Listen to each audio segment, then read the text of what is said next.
Assalamualaikum anak-anak. Yuk kita belajar tematik tema 2 kelas 4 SD. Subtema 1, pembelajaran kedua, mulai halaman 10 sampai halaman 19. Support channel ini terus ya. Amatilah teks notasi angka menanam jagung. Tahukah kamu tinggi rendah nada? Berikut adalah urutan tinggi rendah nada. Semakin ke kanan, nada akan semakin tinggi. Yuk kita tandai nada tinggi dan nada rendah pada teks notasi angka menanam jagung. Nada tinggi berupa angka biasa dan angka yang diberi tanda titik di atasnya. Sedangkan nada rendah adalah angka yang diberi tanda titik di bawah. Identifikasi tinggi rendah nada dari notasi angka lagu tersebut. Apa yang kamu temukan?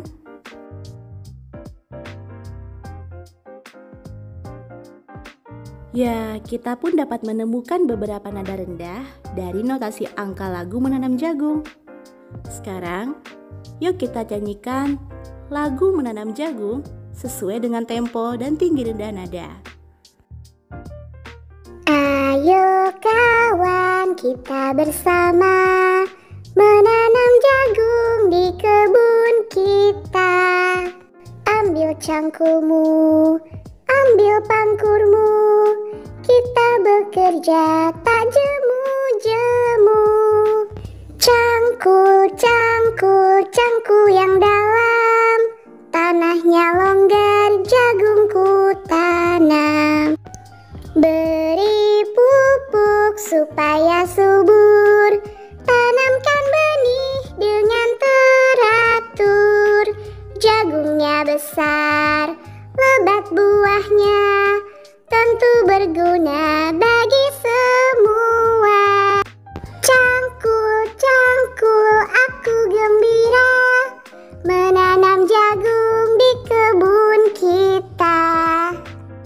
Nah, tanaman jagung dapat tumbuh karena air. Apakah air juga merupakan sumber energi? Ayo kita cari tahu. Energi air. Air merupakan salah satu sumber energi. Tubuh kita membutuhkan air untuk beraktivitas. Tidak hanya manusia, tumbuhan dan hewan juga membutuhkan air. Selain diminum, air juga kita gunakan untuk memasak, mencuci, mandi, dan lain-lain. Air juga dapat dimanfaatkan sebagai sumber energi listrik. Salah satunya dengan menggunakan kincir air. Amatilah di sekelilingmu. Tulislah sebanyak-banyaknya manfaat air bagi kamu.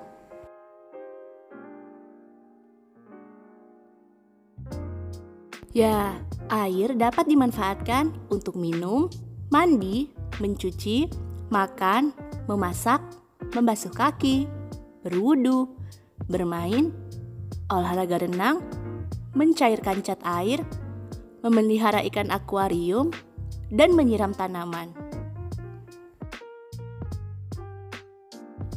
Air sangat penting bagi kita.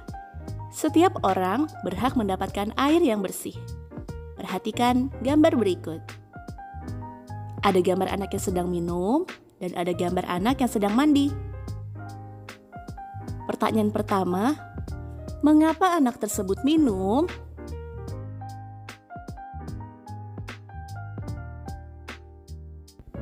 Anak tersebut merasa haus dan membutuhkan air untuk beraktivitas. Pertanyaan kedua, mengapa anak tersebut mandi?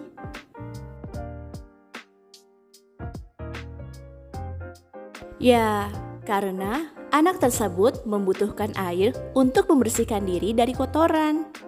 Pertanyaan ketiga, apakah mandi dan minum adalah kebutuhan? Mandi dan minum adalah kebutuhan manusia. Pertanyaan keempat, apa yang terjadi jika tidak mempunyai air bersih? Jika ia tidak mempunyai air bersih, ia tidak bisa minum dan mandi. Pertanyaan kelima, apakah kita semua membutuhkan air bersih? Ya, tentu saja. Pertanyaan keenam, Apakah semua makhluk hidup berhak untuk mendapatkan air bersih? Ya, agar tetap hidup bersih dan sehat. Lalu, apa yang dimaksud dengan hak? Apa saja contoh-contohnya? Hak adalah segala sesuatu yang harus didapatkan oleh setiap orang yang telah ada sejak lahir atau bahkan sebelum lahir. Contoh hak antara lain bebas menyampaikan pendapat, hak mendapatkan pendidikan yang baik, dan hak mendapatkan perlindungan hukum. Yang bukan contoh hak antara lain bebas melakukan kejahatan, memukul teman jika tidak mau membantu, dan mencontek saat ujian sekolah. Sama halnya dengan hak mendapatkan air bersih, setiap orang berhak mendapatkannya. Untuk itu, setiap anggota masyarakat juga harus melaksanakan kewajibannya dengan baik, seperti membersihkan sungai dan menutup keran air jika air di bak telah penuh. Perhatikan kembali gambar A dan gambar B. Lalu jawab pertanyaan berikut. Soal pertama, apa saja dampak dari kegiatan pada gambar A?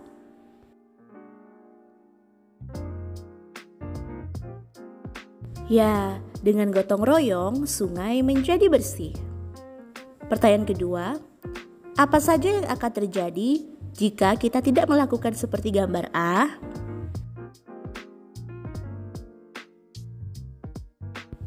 Ya, sungai akan menjadi kotor. Pertanyaan ketiga, apa saja dampak dari kegiatan pada gambar B? Ya, dengan menghemat air bersih, ketersediaan air bersih tetap terjaga. Pertanyaan keempat, apa saja yang terjadi jika kita tidak melakukan seperti gambar B? Melakukan pemborosan air menyebabkan persediaan air bersih cepat habis. Pertanyaan kelima, apakah kita harus melakukan seperti gambar A dan B? Ya, karena dengan membersihkan sungai dan menghemat air bersih, kehidupan dapat berjalan lebih baik. Lalu, apa yang dimaksud dengan kewajiban? Apa saja contoh-contohnya? Kewajiban adalah segala sesuatu yang harus kita laksanakan dengan penuh tanggung jawab. Contoh kewajiban antara lain seperti menaati peraturan yang berlaku, menjaga kerukunan hidup, dan menjaga kebersihan lingkungan. Sementara yang bukan contoh kewajiban yaitu membuang sampah sembarangan, menghina orang lain, dan tidak bersosialisasi. Perhatikan gambar berikut. Ada gambar 1 dan gambar 2. Gambar 1 adalah orang yang membiarkan air tetap mengalir meskipun sudah penuh. Sedangkan gambar 2 adalah gambar orang yang sedang mencuci piring dengan air seperlunya. Jika kita amati, orang pada gambar 1 dan gambar 2 sudah sama-sama mendapatkan haknya dengan baik.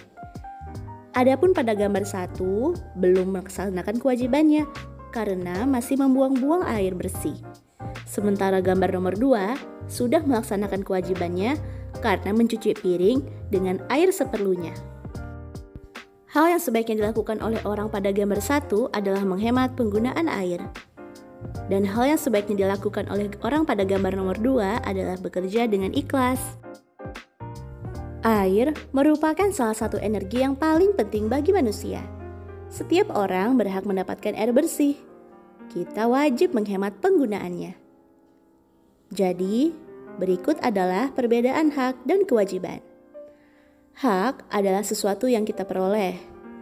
Hak hanya ditujukan untuk diri sendiri. Hak, jika tidak dilaksanakan, tidak mendapat sanksi atau hukuman. Sementara, kewajiban adalah sesuatu yang harus kita lakukan. Kewajiban ditujukan untuk banyak orang. Kewajiban, jika tidak dilaksanakan, akan mendapatkan sanksi atau hukuman. Siti ingin mengetahui penggunaan air bersih di rumah setiap minggunya. Berikut adalah data yang Siti temukan. Hitunglah jumlah air yang digunakan oleh semua teman-teman Siti.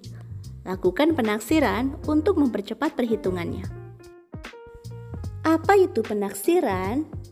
Kamu dapat melakukan penaksiran untuk mempercepat hasil perhitunganmu.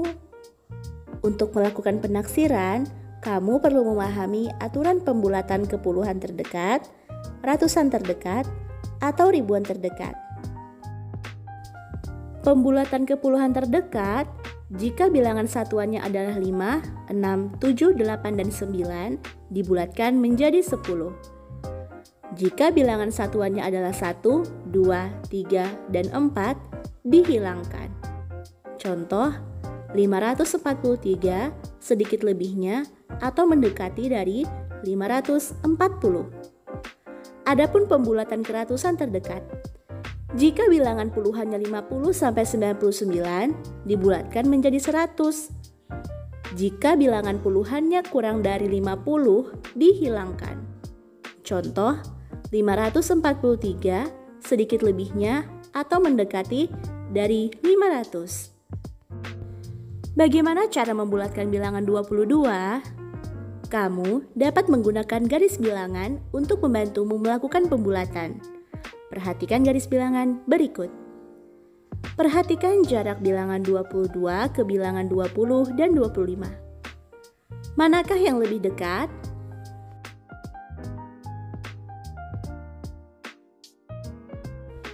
Ya, bilangan 22 lebih dekat 20 karena hanya selisih 2 angka. Sementara itu, selisih angka 22 ke angka 25 lebih jauh karena selisihnya adalah 3 angka. Jadi, bilangan 22 dapat dibulatkan menjadi 20 karena bilangan 22 lebih dekat dengan 20. Bagaimana cara melakukan penaksiran? Taksirlah penjumlahan berikut ke puluhan terdekat. 123 ditambah 267 sama dengan berapa? Pertama-tama, lakukan pembulatan bilangan terlebih dahulu. Karena yang diminta pada soal adalah menaksir penjumlahan ke puluhan terdekat, maka kita harus memperhatikan satuannya. Pada bilangan 123, satuannya adalah 3. Ingat, jika satuannya adalah 1, 2, 3, dan 4, artinya angkanya dihilangkan atau menjadi 0. Sehingga 123 mendekati 120.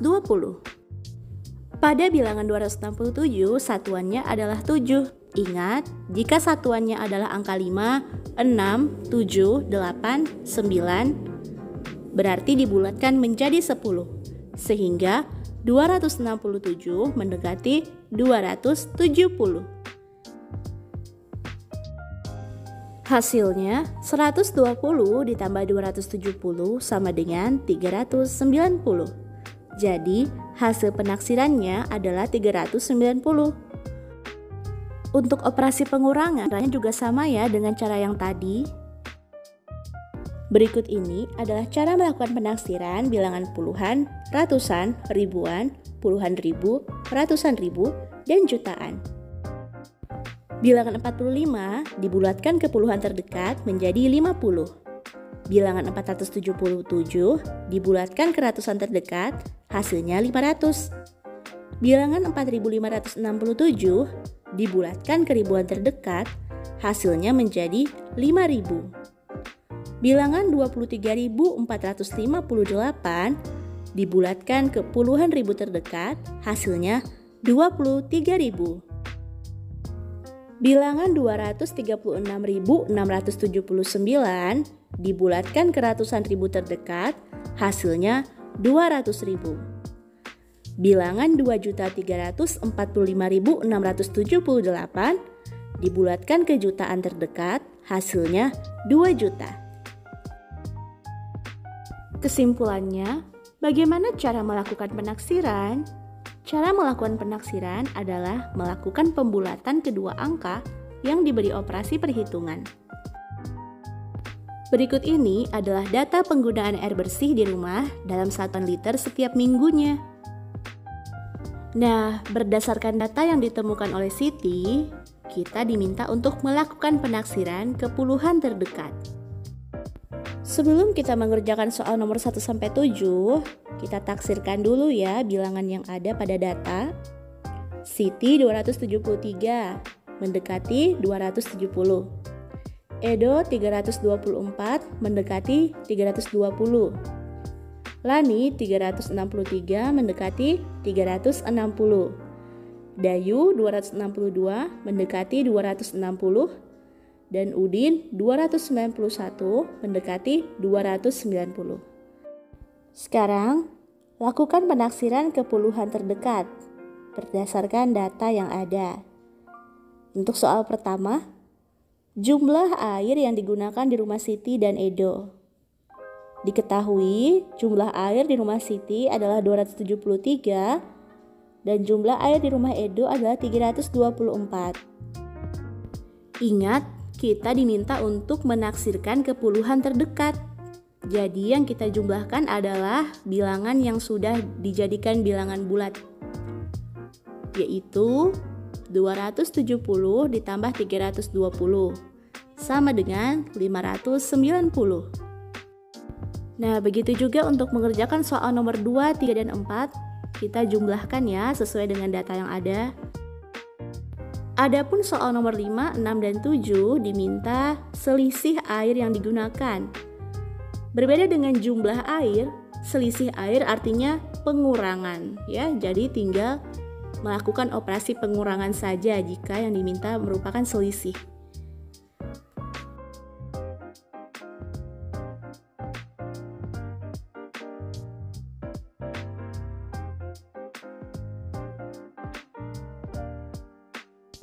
Bagaimana melakukan penaksiran ke puluhan, ratusan, ribuan?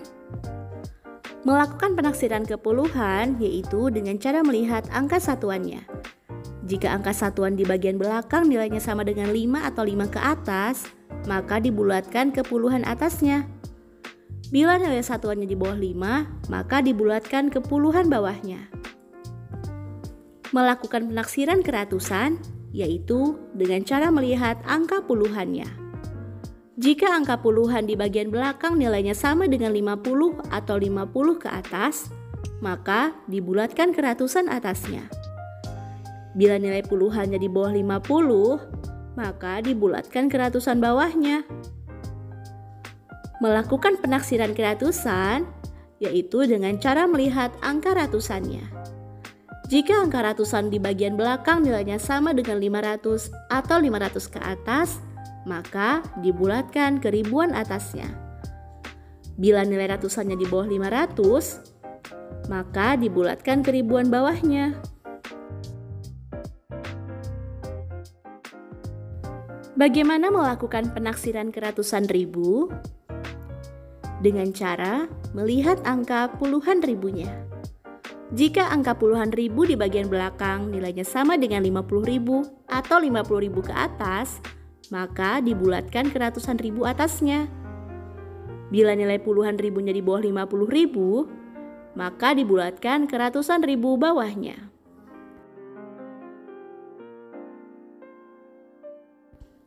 Apakah penaksiran membantumu dalam menghitung? Jelaskan.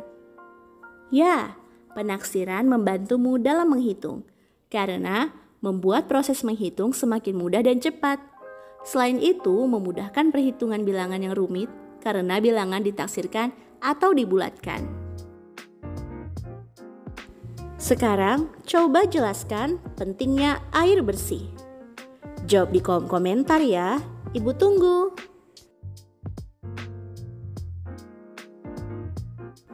Baiklah anak-anak, sampai di sini dulu ya penjelasan Ibu kali ini. Terima kasih banyak atas perhatiannya. Jangan lupa subscribe biar nggak ketinggalan materi berikutnya. Wassalamualaikum warahmatullahi wabarakatuh.